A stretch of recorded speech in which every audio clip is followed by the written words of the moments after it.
Countdown for blast off. X minus 5, 4, 3, 2, X minus 1, fire.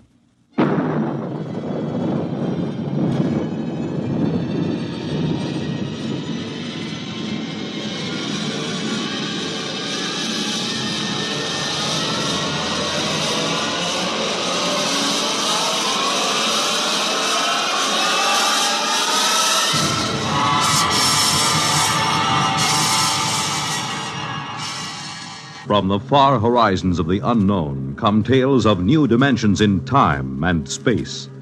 These are stories of the future, adventures in which you'll live in a million, could be years, on 1,000 maybe worlds. The National Broadcasting Company, in cooperation with Galaxy Science Fiction Magazine, presents X minus 1.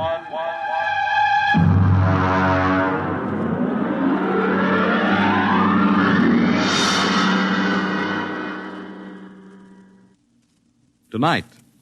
The time is June 25th, 1962. The place, a lonely beach. The story, Saucer of Loneliness by Theodore Sturgeon.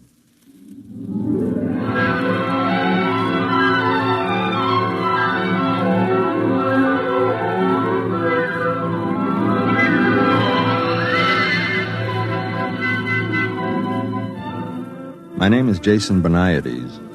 I'm a newspaper reporter, 31 years old. I write poetry, but I don't show it to anybody because they might laugh. And the things I write about are very important to me. I was an only child. I never went with girls much because I'm too ugly and too sensitive, and they used to hurt me. I live alone. It isn't much fun. I'm not painting this picture of myself to get sympathy. I don't need it. But it's important that you should know the kind of person I am. Otherwise, you won't understand what I'm going to tell you. It happened tonight, the thing I'm going to tell you about. Tonight. The 25th of June, 1962. I was down on the beach.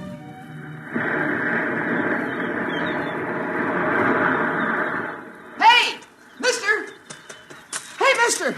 What is it, kid? You seen a cop around any place? On this beach? I found this pile of clothes down near the rocks. The lady's dressing in shoes. Well, did you see anybody? A girl? Well, I think so, but she was running along the sand in the moonlight. I yelled to her, but she just kept running, and then I found these. Look, kid, you go try to find a cop someplace. I'll see if I can find the girl. Okay.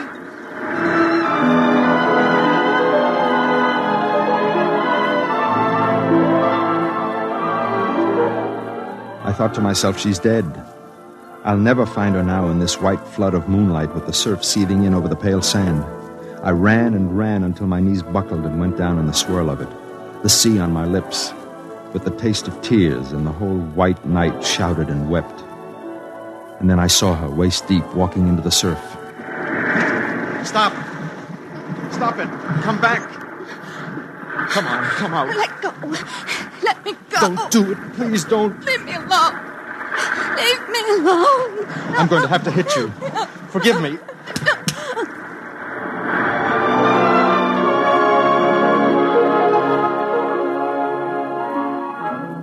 I hit her in the neck with the edge of my hand, and she slumped. I brought her ashore and carried her to where a dune was between us and the water. Then I rubbed her wrists. She had a pale, beautiful face with ancient, bottomless blue eyes. She opened them and looked at me after a moment. It's all right. Here, put my coat over you. Why couldn't you leave me alone? I couldn't. Why? Because it's important to me. I suppose you want to know why I did it. If I told you I understand, would you believe me? How could you understand? Maybe I know what it means to be lonely. That's it, isn't it? I don't know. I'm so terribly tired.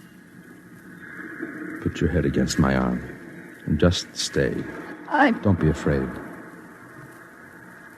I've been looking for you for a long time.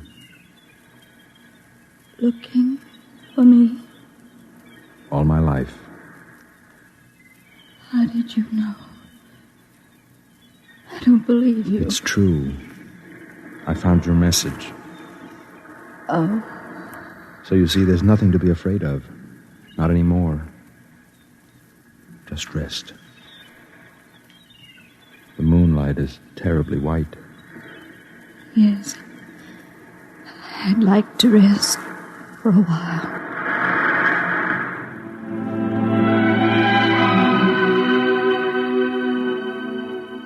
She didn't remember it, of course. But I was one of the reporters who had covered the story when it first happened, 5 years ago.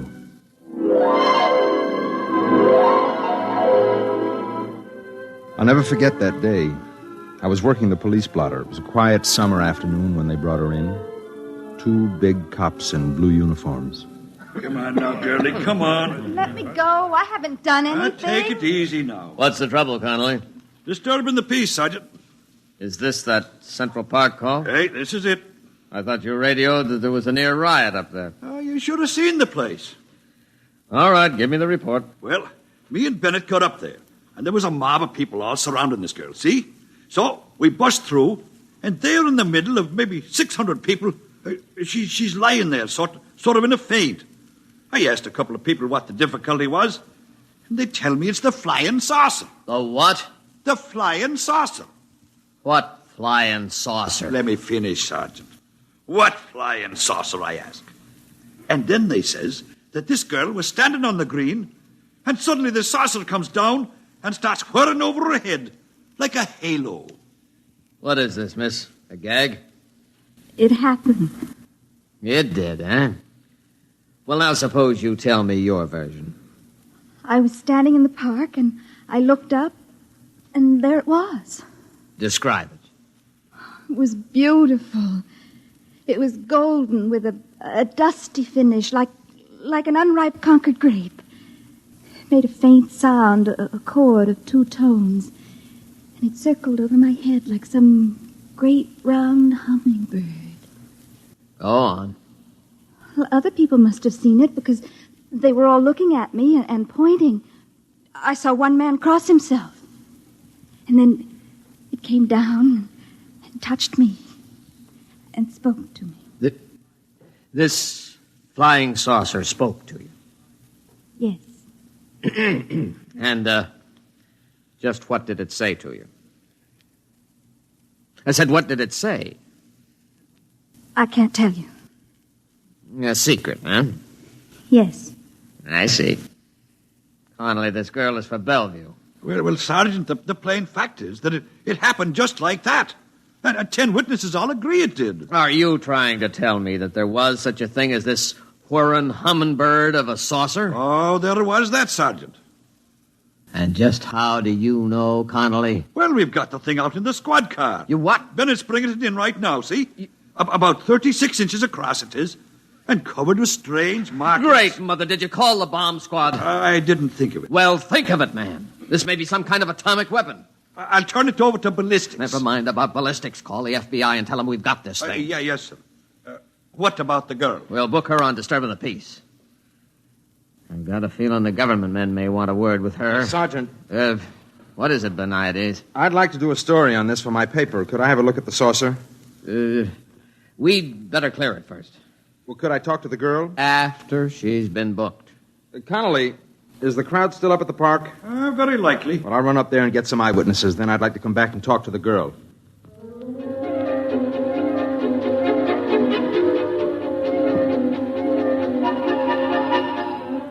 Up at the park, they were still buzzing about it. Some said she was a communist agitator. Some said it was a flying saucer from Mars, and she had stepped out of it. Others said she was a saint, and it was her halo. I took some notes, phoned the paper, and went back downtown to talk to her. But there were a couple of agents with her, and they wouldn't let me in. Now then, miss, you told the sergeant this saucer spoke to you. Is that correct? Yes? Did it speak to you in English? I don't know. You did understand it, though. Yes. Do you speak any other languages? No. Tell me, what message did you receive from this instrument? Wasn't anything, really. Suppose you tell me. I'd rather not. Miss, let me be very frank. I'm not a policeman. I'm a security agent. That means that I deal with problems that affect the security of our country. Do you understand? Yes. Now, we've examined this flying saucer enough to know that it is not of American manufacture. It also possesses an extremely high radioactive count. Now, that means that it was made in an area where radioactive materials are in great abundance, such as an area where atom bombs are made. That's why we want to know the message you received from the saucer. There was no message. You just made it up. Yes.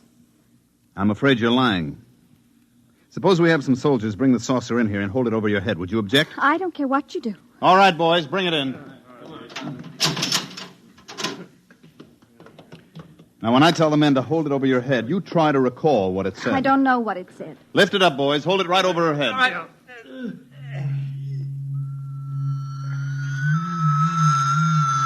It's talking to you now, isn't it? Yes. What is it saying? What did it say? All right, boys, crate it up and send it down to the National Research Laboratories. What about the girl, sir? We'll get nothing out of her. I don't believe she really knows what that humming noise is. Better have a psychiatrist examine her. Yes, sir.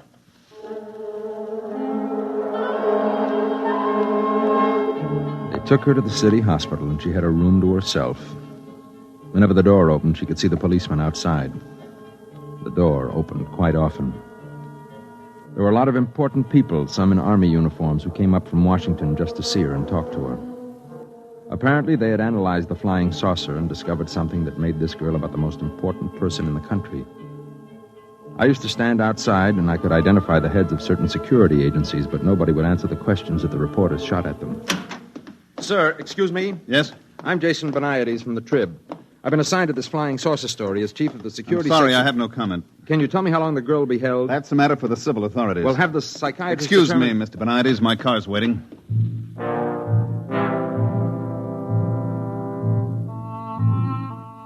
A few days later, she was released from the hospital and returned to the court to be tried on the disorderly conduct charge. They found her guilty and fined her $15 and turned her loose. When she walked out of the courtroom, she was handed a subpoena to appear before a congressional committee in private session. She answered all their questions except one. My paper sent me over to cover the hearings.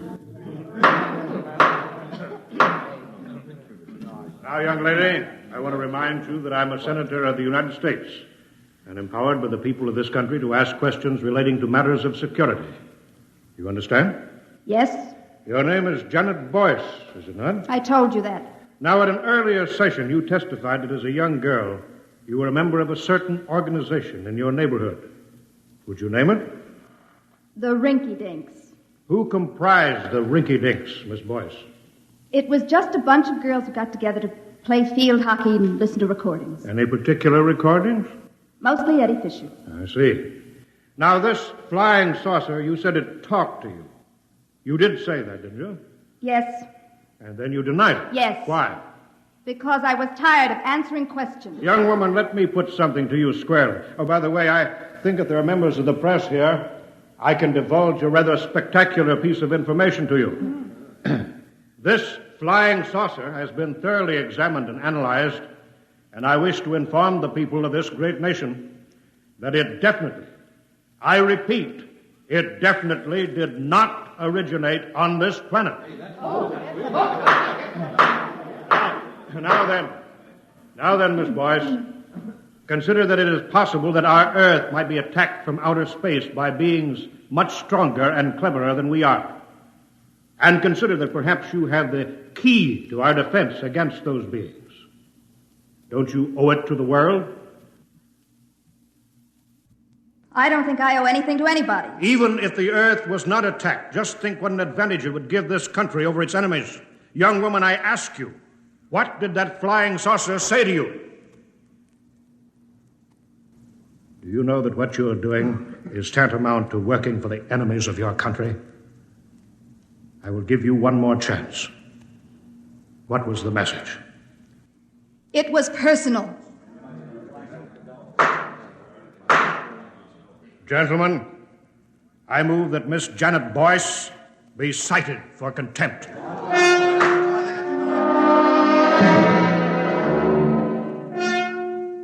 The furor was fantastic.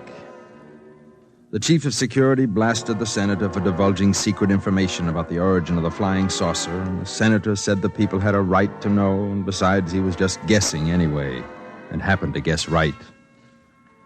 Meanwhile, the press printed the girl's picture all over the front page and ran banner headlines such as, "Girl refuses to betray Martian secrets. Flying saucer girl won't talk, cited for contempt." The contempt trial was equally spectacular. She didn't plead any amendment or anything. She just said the saucer was talking to her, and it was nobody else's business. She was convicted and sentenced to 5 years in prison. Boniades. Yes, Chief. For the Sunday supplement? What do you think there's anything in it? Okay, whatever you say.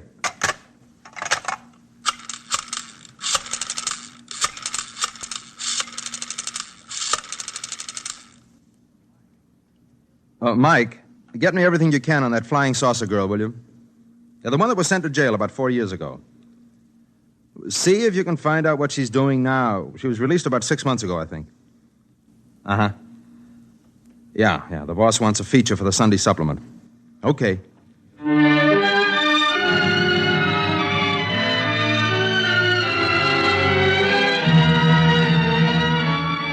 I found out she had gotten a job cleaning at night in offices and stores down near the beachfront. There weren't many to clean, but that meant there weren't many people to remember her face from the newspapers.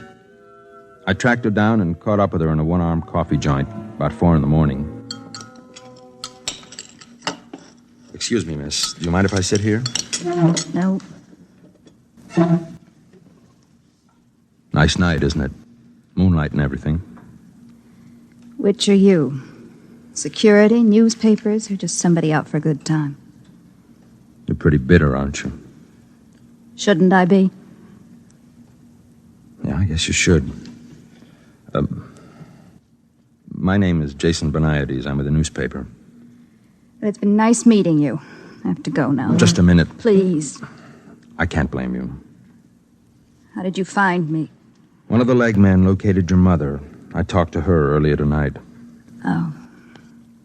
How is she? It's still hitting the bottle. The way she knew where you were, you sent her some flowers on her birthday, remember? Yes. She wouldn't talk to me. Said she didn't want a daughter who was a jailbird. Tell me how it's been. So you can write about it? I promise you I won't write anything you don't want me to write. Okay. You want to know how it's been? Right after I got out of jail, I met a man at a restaurant. Nice man. He asked me for a date. I spent every cent I had on a red handbag to go with my red shoes. They weren't the same shade, but anyway, they were both red. And I was very excited about the date. We went to a movie. Afterward, he didn't even try to kiss me or anything. He just wanted to know what the flying saucer had told me. Didn't say anything. I just went home and cried all night. And that was it. No. I had another date. I get pretty lonely. This time they arrested the man I was with. He was a Russian agent. On Christmas Eve, 4 men called me up and sang me a song. Would you like to hear the words? It doesn't matter. They go, "The flying saucer came down one day and taught her a brand new way to play, and what it was she will not say, but she takes me out of this world." I'm sorry. Now will you go away and leave me alone? Yes. Aren't you going to ask me the big question? No? Everybody does. No, well, not me. You will, sooner or later. Maybe.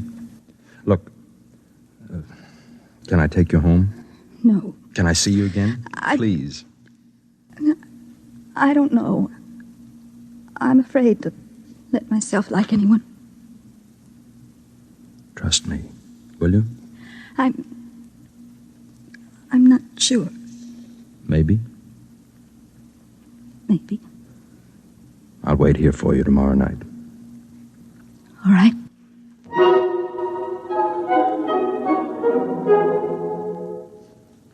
The next night, I went back to the coffee joint to wait for her. I knew she got through about 4 a.m. I got there about 15 minutes early. Mr. Benides? Yes. Say, you're the chief of the security section, aren't you? You have a good memory. You mind if I sit down? Well, I'm expecting someone. Yes, I know.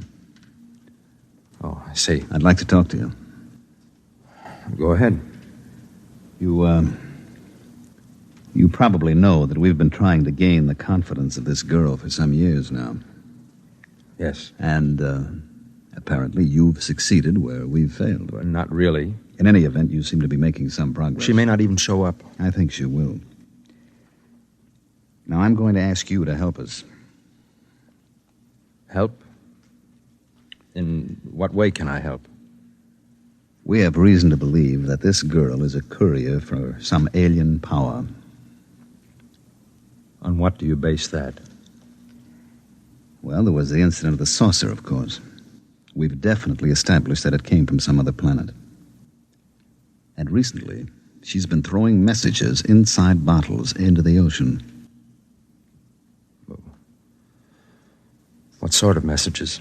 They're always the same. I have one right here. You're welcome to read it and see if it makes any sense. We've had every decoding expert in the service trying to break it. But we can't seem to find the key. I see. Now, she's throwing literally hundreds of these messages in bottles into the sea. We've got many of them, but not all, naturally. Now, what we're most interested in is locating the contact. Naturally. And that's where you fit in. We'd like you to gain this girl's confidence even further. Try to find out just what these messages mean, and beyond that, what the saucer said to her. You'll be doing us a favor and your country a great service. You're certain this is some subversive activity on her part? How else can you explain the fact that she won't tell us her secret? Maybe because it's hers, and everybody has a right to have something of his own. Are you, trying to tell me that you won't cooperate? I didn't say that. I'd like to remind you, Mr. Benides, that you have a duty to us. I know that. I also have a duty to myself and to God. Now, if you'll excuse me.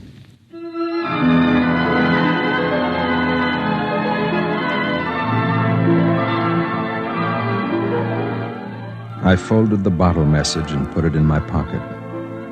I waited for her to show up. The minutes went by, and the hours, and I knew she wasn't coming. Oh, she had come and seen me with the chief and changed her mind. That's when I left the cafe and walked down to the beach. That's when I dragged her out of the surf before she could follow one of her bottles into the water. How do you feel now? Are you cold? Why should you care? I do. Is that why you were sitting with the security chief in the cafe? I didn't arrange that meeting. He asked me to spy on you. I suppose he told you about the bottles. Yes. Wonder how much of the taxpayers' money they spent gathering them up. You'd think they'd get tired of it. All the writing in the bottles is the same. Maybe you could have saved a lot of trouble. Do you think so? All of them. Judges, jailers, jukeboxes, people. Do you really think it would have saved me a minute's trouble if I told them the whole truth at the very beginning? Wouldn't it? No. They wouldn't have believed me. What they wanted was a new weapon. Some super scientific super science from some alien super race. Science. That's all they think of. Well, it's pretty important. Would it ever have occurred to them that this super race from another planet might have super feelings? Or super longings? Or super loneliness? No. All they think about is weapons. Isn't it time you asked me what the saucer said? No. They all asked me. I don't have to ask you. I know. You know? Let me read it to you.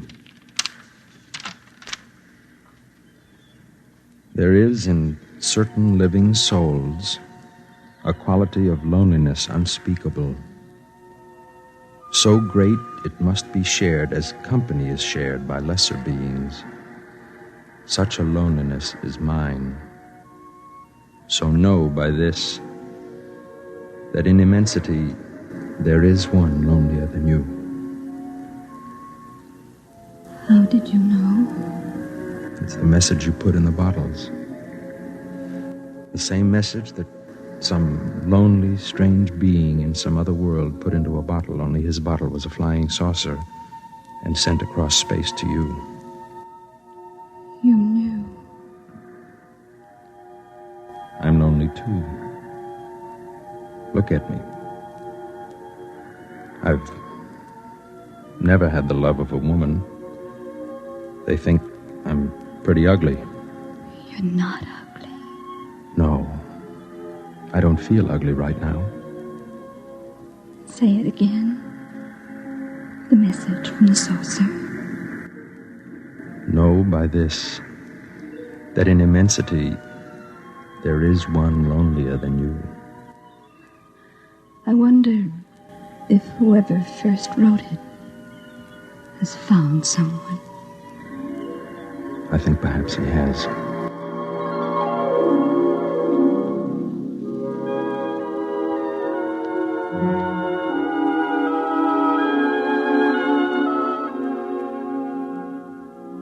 She looked at me and said nothing.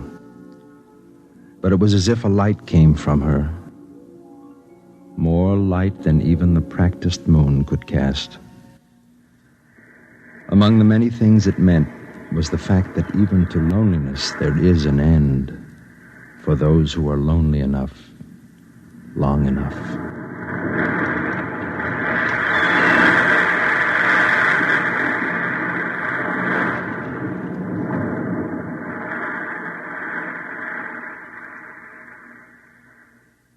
You have just heard X-1, presented by the National Broadcasting Company in cooperation with Galaxy Science Fiction Magazine. Tonight, by transcription, X-1 has brought you Saucer of Loneliness, a story from the pages of Galaxy written by Theodore Sturgeon and adapted for radio by George Lefferts. Featured in the cast were Elaine Rost as Janet, Nat Polan as Jason, William Keane as the sergeant, Jock McGregor as the cop, Mandel Kramer as the chief, and Wendell Holmes as the senator. This is Fred Collins. X-1 was directed by Fred Way and is an NBC Radio Network production.